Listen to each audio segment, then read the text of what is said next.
All schools are now required to have a policy on how they provide for their gifted and talented pupils. Each school will identify 5 to 10% of its pupils as gifted and talented. These will be the pupils who are the most able or have the potential to be the most able within a particular school. They will include children from all walks of life and backgrounds. Before I found out that I was on the gifted and talented list, I had a friend, she was on the gifted and talented list, and she was incredibly smart, and I always wanted to be like her.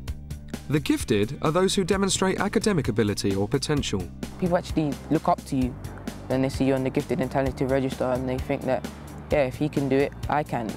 The talented are those who demonstrate artistic or sporting potential. Tennis doesn't come easy. You have to work. It's helped me trying to reach to my dream, really. Some children will be both gifted and talented. I know that I'm working very hard in this and that I should continue to work hard and that I can achieve higher. In this film, we will see how a range of primary and secondary schools help to challenge, extend and stretch these children so they can realise their potential. If you're going to be good at something, you're going to have to put in the effort. There's no shortcut, there's no easy way out. Work hard, and if you've got dreams, try and fulfill them, because that's the only way you're going to get there. For parents wanting to know how to support their child's learning, the first port of call is the school. Finding out what is on offer and taking advantage of it is vital.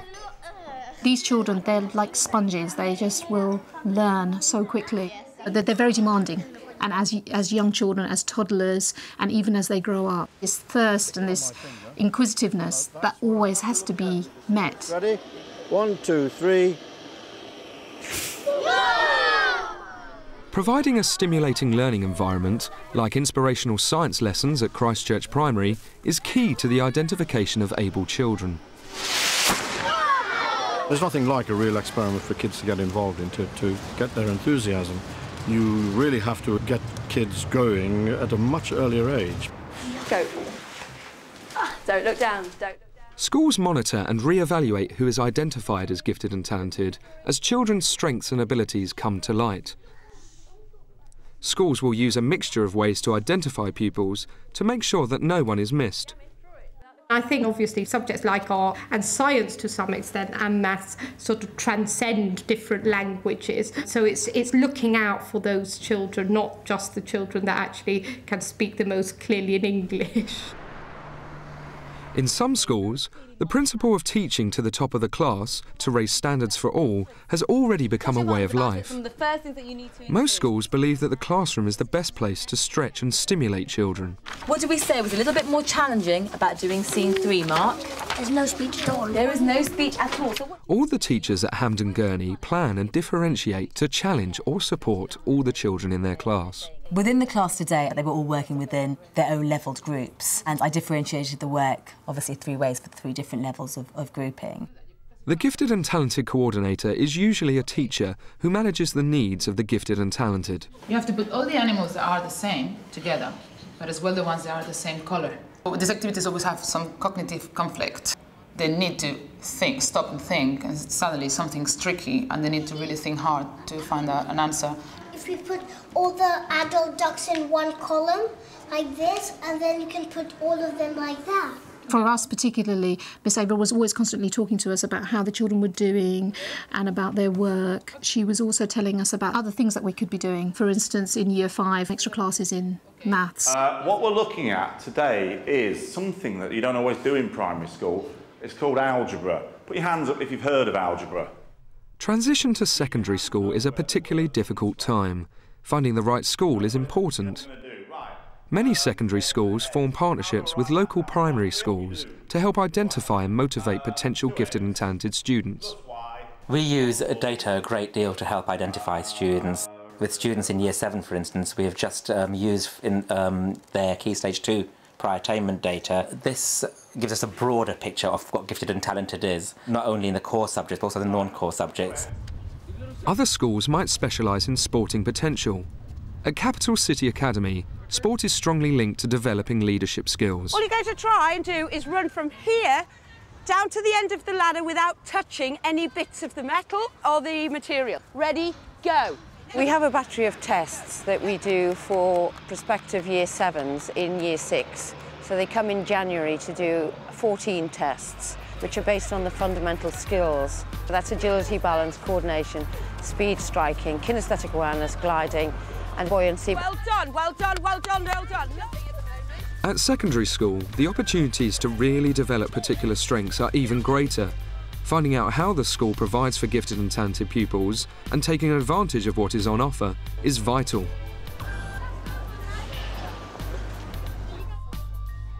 Thomas was identified as gifted and talented at primary school. I live with my mum and an only child. My mum's a single parent. I'm in Year 9. I'm just preparing for my SATs. Got my mock SATs in I don't know how long, but just very soon.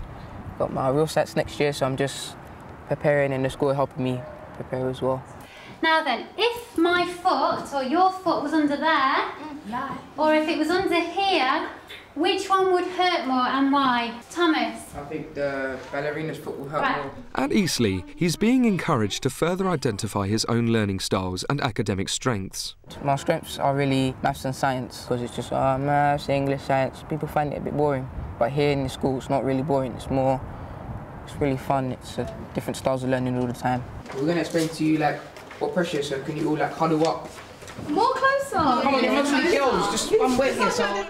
One technique used to stretch gifted and talented students is putting them in the teacher's role so that they can demonstrate their understanding to the rest of the class. You may not weigh much, you still have like a concentrated level of pressure. True? True. Thank you. When I'm older, I'd like to become an investment banker. Most of the colleges, they want you to have like an A in your GCSEs. In university, you need to get like a Master in Business Administration, and then that's it. Then you can be the best investment banker to the best of your ability.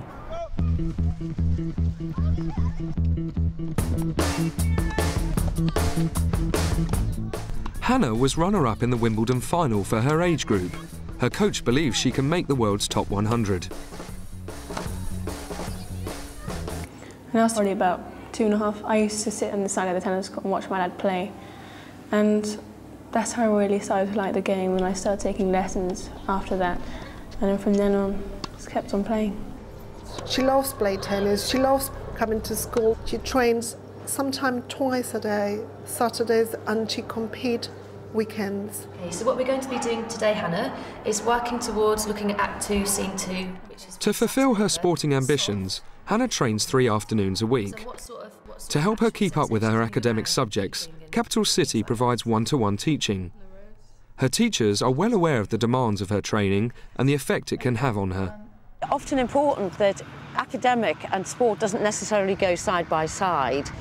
It should be stage, not age. The academic will often wait another year. That opportunity to get into the British team or go to the Commonwealth Games or the Olympic Games won't wait. So we have to make an assessment of where the student is and how well we can support them in achieving on both sides. Go, go, go, go, go! Schools will support gifted and talented students in making what are sometimes very difficult choices. Ali Saidi, who's in Year 13, has faced a very significant crunch in the last 6 months about whether he was going to get a realistic chance of breaking into professional tennis, and he's decided probably not. He's not let go of his sporting commitments. He's just refocused that on becoming a very good club, regional, amateur player and a superb coach. I want to instill into these kids the hope and the motivation and, you know, the belief in them that they can succeed. He's switched his focus back to his A-levels, and we think he's got a realistic chance of getting into Oxbridge, or at least a very good chemical engineering degree course, and that's what he's concentrating on.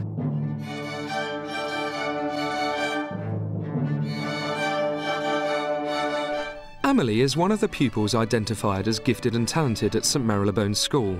She excels in many of her academic subjects and music. In my music lessons last year, my teacher recognised I was good at music, and so I was one of the selected few to acquire percussion lessons. Emily just seemed to sort of pick things up very quickly. She was able to hold her harmony part. She's just very rhythmical, that type of thing. So we just thought, let's push this pupil. Let's give her an opportunity that will allow her to achieve fantastic things. To push her even more, we put her straight into the senior orchestra.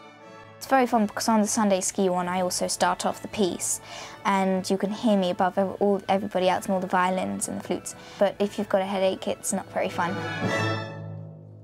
Right, tell me subjects which you think you're doing that are your strengths, that you're doing well in. Some schools will use individual learning programmes to support gifted and talented students. Is there anything that you think this school could offer that we don't already do? Well, we provide for the gifted and talented. I keep an eye on them and I meet them and I talk to them, but there just might be extensions that those pupils can do, Saturday schools that they can be invited to, that type of thing. But in the lessons, generally, you just aim high for every pupil. Schools nationwide are now offering more and more challenging opportunities to help students. Parents, I never got the opportunities that we got to have, and they're at the fact that I'm taking advantage of the opportunities that I have in the school. Many schools work with leading cultural and academic institutions to provide additional opportunities for students outside school and to widen their horizons. It gives them an opportunity to look at experiences which are beyond the normal classroom, enables them to work together closely as a group, develop expertise in an area, and then we can extend upon that within the school curriculum. They've made sure that I know what my goal is, being pushed to the limit, as I know it's going to benefit me.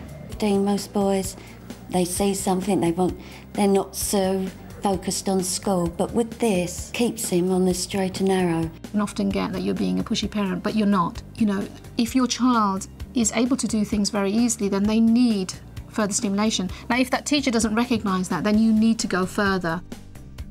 To find out more about gifted and talented and how best to support your child, the school is always the first place to start.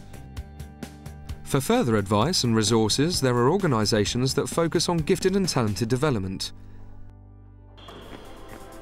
They can also help parents with decisions about their child's future.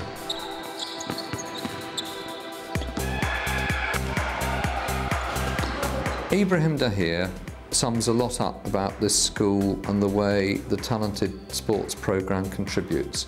He came as a refugee from West Africa 4 or 5 years ago, was part of the team that won the National League and Cup Championship in England last year, earned the Man of the Tournament award, and now has a scholarship to do sport at Appalachian State University in North Carolina. Therefore, he's got the realistic possibility of entering professional basketball in the US. Now that is a fantastic achievement. I could see myself playing in the NBA for 15 years or so.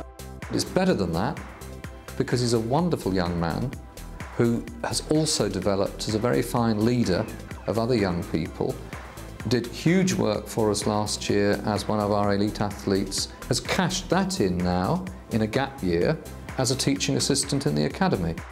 I'm working with 2 kids here. They're my priority, but I work with the whole class as a group. So I'm with them in all their lessons. So it really brings out leadership in you.